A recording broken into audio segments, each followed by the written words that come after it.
The scent of decaying paper and ozone always clung to Elias Vance like a second skin. It was the smell of history, of a billion lifetimes compressed into data crystals and cellulose. He ran a gloved finger along the spines of a shelf in the Grand Archive of Andromeda, a silent cathedral of knowledge where the stories of 1,000 species were interred. His specialty was humanity's own past, a task that often felt like digging through one's own ancestral graves. Most species saw the archive as a museum. Elias saw it as a weapon. Knowledge was power, and humanity had more of it than anyone dared to suspect. The peace was a fragile thing, held together by treaties and the mutual, unspoken fear of what humanity knew.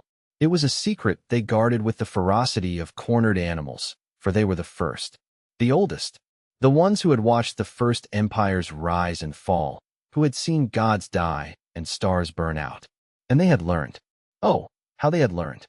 The summons came not as a voice, but as a vibration in the floor, a deep, resonant thrum that rattled the very bones of the archive. Elias knew that sound. It was the approach of a Valorian. The gentle giants, who stood as tall as orbital stations and moved with the deliberate grace of continental drift. They were the newest members of the galactic community, and their sheer scale made them both awe-inspiring and terrifying. They had mistaken a defense platform for a child's toy once, a mistake that had cost 300 lives. Elias hurried to the main observation deck, his heart a frantic drum against his ribs. There, suspended in the void outside the transparent plasteel, was the Valorian envoy, its immense, eye-like appendage fixed on the archive. Its voice, when it came, was not sound but a direct pressure in his mind, a wave of pure, unadulterated sorrow. We have lost something. A place of quiet. A sanctuary. The neutral zone of Lyri has been unmade.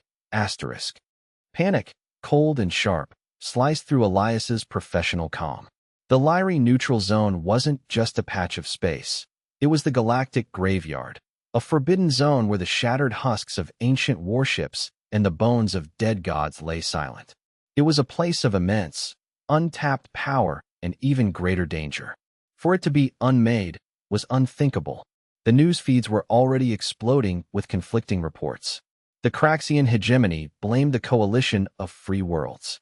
The coalition blamed the Valorians, their grief-stricken sorrow now twisted into suspicion.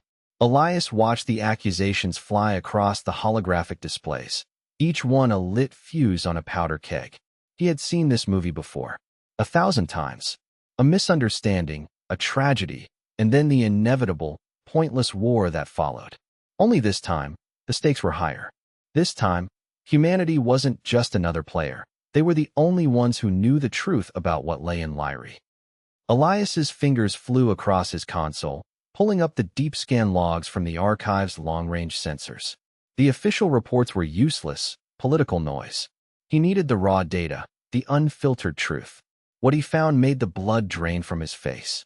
It wasn't an attack. There was no energy signature of a weapon, no fleet of warships.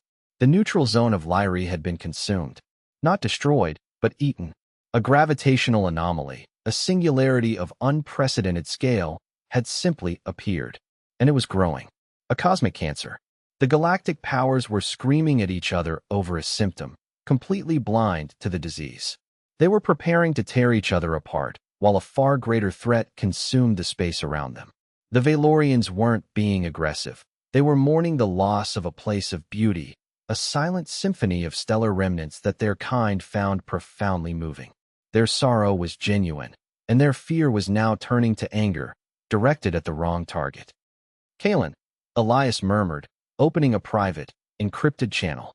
The face that appeared on his screen was weathered, wise, and etched with the weariness of a man who had commanded fleets for a century. Admiral Kalen, the last of the old guard, the one who still remembered that humanity's strength wasn't in its fleets, but in its stubborn refusal to die. Elias, the situation is untenable. The Valorians are mobilizing. They see our defensive posturing as an act of war. Elias leaned closer, his voice low and urgent. They're wrong, Admiral. We're not at war with them. We're at war with the universe. The neutral zone wasn't destroyed. It was consumed by a gravitational anomaly, a rogue black hole, born from the decay of an ancient god corpse. Kalen's eyes narrowed. A god corpse. Elias, that's myth. Myths are just history with the best parts forgotten, Elias shot back. And I have the sensor data to prove it. We have to act before they tear each other apart.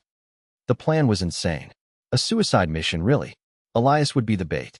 Using a captured scout ship, he would fly directly into the growing anomaly, broadcasting a signal that mimicked the Valorians' unique psychic resonance. The goal was to get their attention, to make them see the truth before it was too late. It was a desperate gamble, born of a species that had stared into the abyss of extinction more times than it could count and had simply refused to blink. The Valorians were giants, but they were not stupid. Their perception was simply on a scale humans couldn't fathom. To them, a space station was a toy, a starship was a pebble. They had never conceived of something so small and insignificant as a human being could be a threat or a savior. As Elias's tiny ship detached from the archive, a silent speck against the backdrop of a brewing interstellar war, he thought of the first humans, huddled around fires on a savanna, facing down saber-toothed cats with nothing but sharpened sticks. Some things, it seemed, never changed.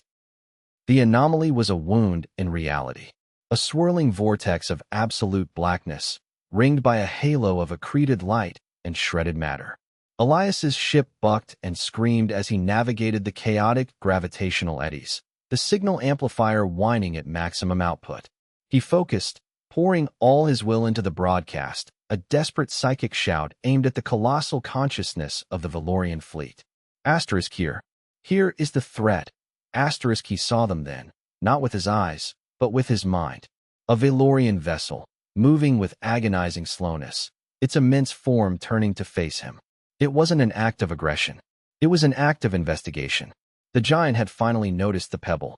Then, the impossible happened. The vortex stopped growing. It shuddered, as if in pain, and then began to recede, folding in on itself with a silent, final sigh. The Valorian envoy's presence filled his mind again, no longer sorrowful, but filled with a dawning, terrible understanding. Asterisk we are sorry. We did not see. We did not know. Asterisk the war was averted. The galaxy was safe. For now. Elias watched the silent, retreating anomaly, a profound sense of exhaustion washing over him. Humanity had survived again, not with a weapon, but with a whisper. And he knew, with a certainty that chilled him to the bone, that the universe had many more such wounds, and humanity would be there to patch them, one stubborn, impossible day at a time.